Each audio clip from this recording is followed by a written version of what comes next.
अबे धीरे धीरे चल। और क्या करेगा? परमात्मा के यहाँ जब अगर बैठ रही थी तो क्या देर से पहुंचा था? बिछादू साहब। और ये पसीना किसने बहाया है?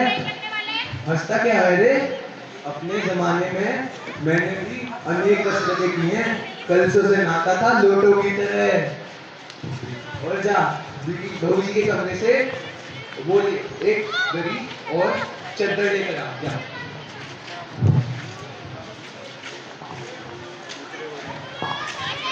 मैं कहती हूँ इस वक्त तुम्हें धोती की क्या जरूरत पड़ गई है? धोती? हाँ, अभी तो बदल कर आए हो, न जाने क्यों फिर से।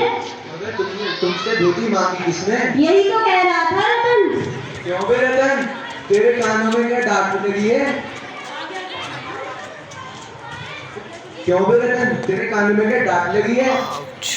मैंने तुझसे कहा था कि ये नहीं आएगा, ये यहाँ से चद्दर आई है वो लेकर आ जा। अब तेरे लिए नया दिमाग कहाँ से लाऊं? उल्लू कहीं का। अच्छा, जा पूजा वाली कोठरी में लकड़ी के बक्से के ऊपर धुले हुए कपड़े रखे हैं, वहाँ से एक चद्दर उठा ला। दरी वही है कोने में। और बीबी जी के कमरे से हारमोनियम और सितार भी उठा कर लाई होगा। लेकिन तुम्हारी लाडली तो मुंह फुलाए पड़ी है। मुंह फुलाए? और तुम उसकी माँ की मर्ज की दवा हो। इतनी मुश्किल से वो लोग हाथ में आए हैं, और अगर वो तुम्हारी बेवकूफी की वजह से हाथ से निकल जाए ना तो मुझे दोष मत देना। मैं ही क्या करूं, सारे जतन कर कर तो हार गई। तुम्ही ने उसे पढ़ा लिखा कर इतना सर चढ़ा रखा है। अपना जमाना अच्छा था, आई पढ़ ली, हिंदी सीख ली, और बहुत हुआ तो स्त्री सुबोधनी पढ़ ली। स्त्री सुबोधनी में ऐसी ऐसी बातें लिखी हैं कि क्या तुम्हारी BA MA की पढ़ाई में होगी।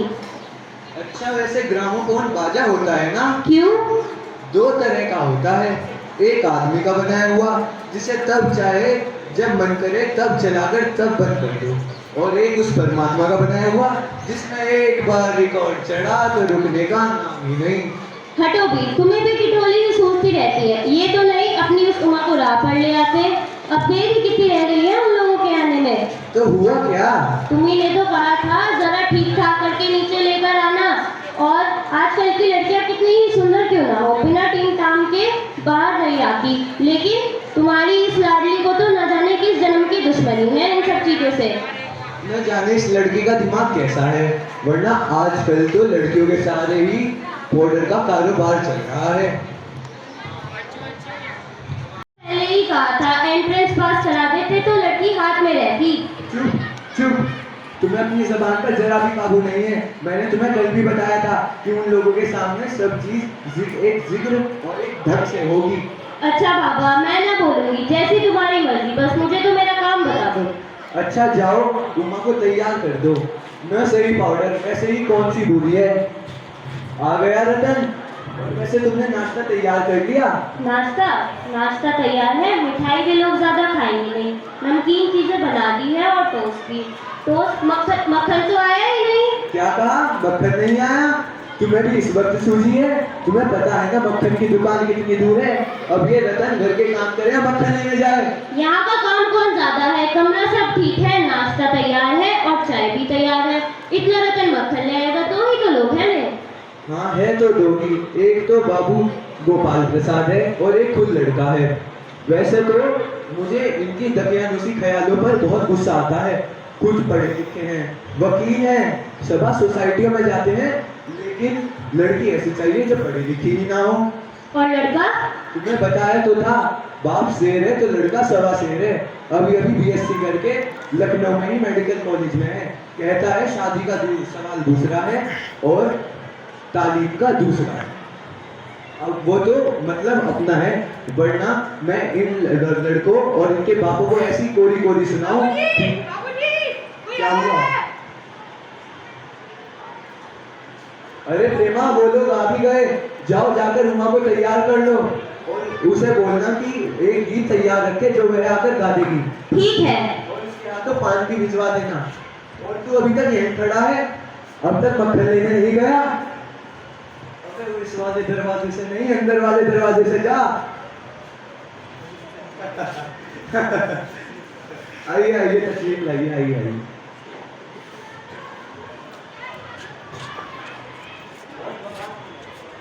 मकान ढूंढने में कोई तकलीफ तो नहीं हुई? अरे नहीं साहब, जैसा आपका काम वैसा मेरा काम। और सामने वाला तो जानता ही था, मिलता कैसे नहीं, और हमें तो यहाँ आना ही था। आपको मैंने तकलीफ तो न दी? अरे नहीं साहब, हमें कैसी तकलीफ होगी, हमें भी तो अपने बेटे की शादी करनी है। आप बताइए, बल्कि ये सोचे कि मैंने आपको खासी परेशानी दे दी। अब तो आप मुझे कांटों में घसीटने लगे। वैसे शंकर बाबू, आपकी कितने दिनों की छुट्टियां हैं? कॉलेज की तो छुट्टियां नहीं, पर वीकेंड पर चला आया।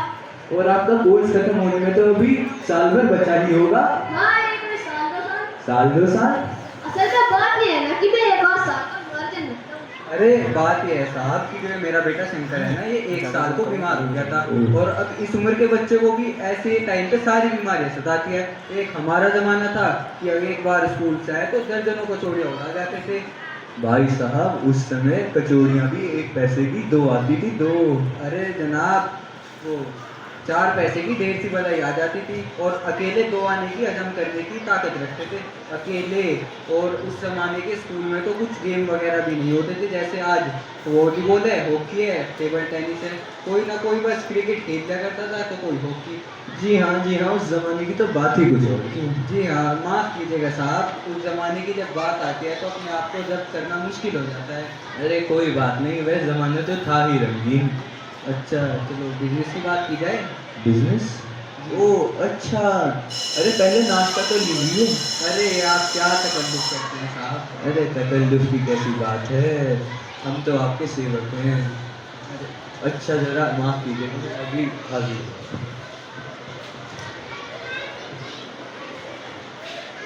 मकान भी काफ़ी अच्छा है, और हैसियत भी बुरी नहीं लगती।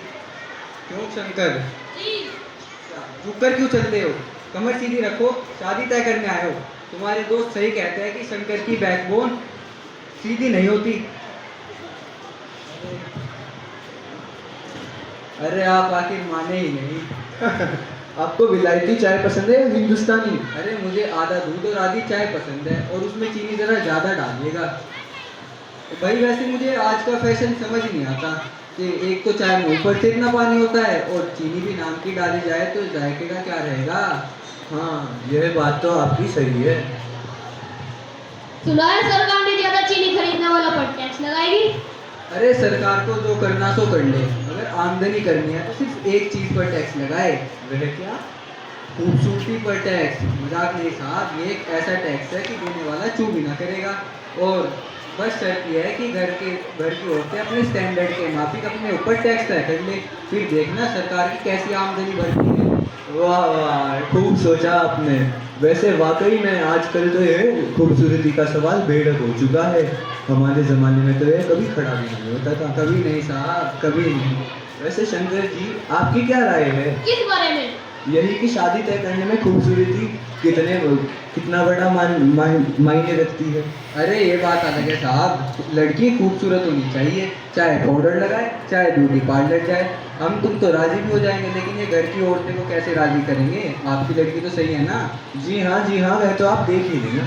अरे अब इसमें देखना क्या, आपकी मेरी इतनी बातचीत हो गई, इसे रस्मी समझिएगा। अरे यह तो आपका बड़ा एहसान है मुझ पर। और जायचा मिल गई? अरे जायचा मिलना तो कुछ बड़ी बात है, ठाकुर जी के चरणों में रखो, जायचा खुद को खुद मिल जाता है। हाँ ये भी ठीक है, मगर जो मेरे कानों में बनक पड़ी है वो गलत है ना? वह क्या? अरे वही भाई, बात साफ है, हमें तो ज़्यादा पढ़ी लिखी लड़की चाहिए नहीं। अब मेम साहब तो रखनी नहीं, क्यों शंकर? कौन झेलेगा इनके नखरे?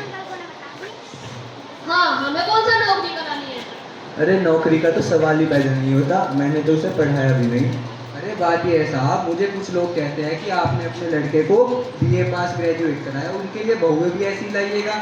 अब उन अकल के ठेकेदार को कौन समझाए कि लड़के और लड़की की पढ़ाई में फ़र्क होता है।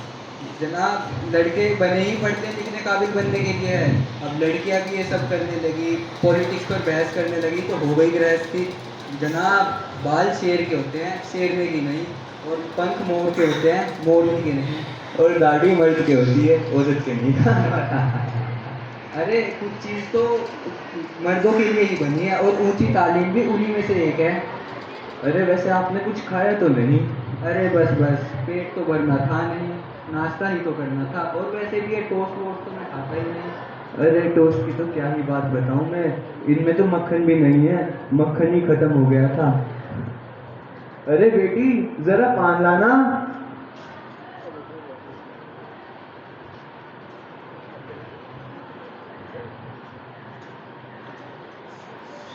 यही है लड़की। चश्मा? अरे अरे वो, हाँ पिछले महीना ना इसकी आंखें दुगनी आ गई थी, तो कुछ दिनों के लिए मैंने चश्मा लगवाया है। ये पढ़ाई की वजह से तो नहीं है कुछ? अरे नहीं साहब, मैंने आपको पहले भी तो बता ही दिया है। जाओ बेटी अपने बाजू के पास बैठ जाओ। बैठो बेटी।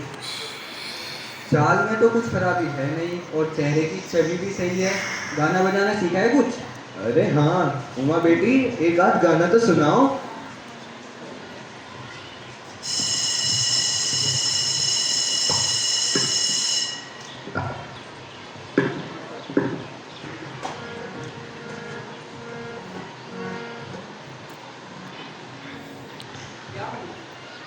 क्या हुआ, रुक क्यों गई? अरे बस काफी है। गाना तो अच्छा बजाते हैं और कुछ पेंटिंग भी सीखी।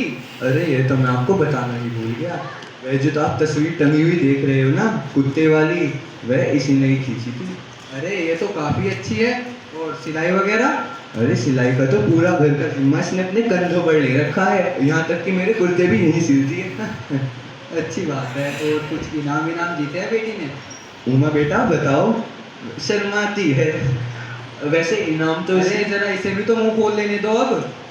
देखो उमा बेटी क्या बोल रहे हैं, कुछ तो बोल। अरे क्या जवाब दूं बाबूजी? कभी तो कहते हैं कि चाल ऐसी है तो कभी कहते हैं मुंह पे नक्श इस प्रकार है, कभी कहते हैं कि चित्रकला आती है तो कभी कहते हैं कि सुई धागा कर पाती है या नहीं। जब कुर्सी मेज बिकती है तब दुकानदार कुर्सी मेज से नहीं पूछता, बस दुकानदार खरीदने वाले को दिखा देता है। पसंद आ गई तो अच्छा है, वरना उमा उमा अब मुझे कह लेने दीजिए बाबूजी। यह जो लाडले आपके बेटे मेरे खरीदार बनकर आए हैं, जरा इनसे पूछ तो लीजिए, क्या लड़कियों के दिल नहीं होते? क्या उन्हें चोट नहीं लगती? क्या वो बेबस भेड़ बकरियां हैं जिसे उसकी कसाई से ध्यान रखे? बस करो बाबू राम स्वरूप, आपने मेरी बेइज्जती करने के लिए यहाँ बुलाया था हमें। मुझे क्षमा कीजिएगा, बैठिए आप बैठिए। अरे किस प्रकार की बेइज्जती जो आप इतनी देर से बोल भाग कर रहे हैं? अरे जरा अपने साहबजादे से तो पूछिए, अभी पिछली फरवरी लड़कियों के हॉस्टल के इर्द गिर्द घूम रहे थे और किस प्रकार पकड़े गए थे। बाबूजी चलिए। लड़कियों के हॉस्टल में? क्या तुम कॉलेज पढ़ी हो? अरे जी हाँ, कॉलेज पढ़ी हूँ। मैंने भी बीए पास किया है। ना कोई चोरी करी, ना कोई बुरा काम किया, ना आपके बेटे की तरह मुंह छुपाते हुए भागी हूँ। बस बहुत हुआ बाबू राम स्वरूप, आपने मेरे साथ दगा किया है। आपकी लड़की तो बीए पास है और आप बोल रहे थे मैट्रिक तक पढ़ी है। ओहो, बीए पास, झूठ का भी कोई ठिकाना ही नहीं रहा। चलो शंकर। अरे जाइए जाइए चले जाइए, पर जरा घर जाकर पता लगा लीजिएगा कि क्या आपके लड़के की रीढ़ की हड्डी है भी कि नहीं, यानी बैकबोन।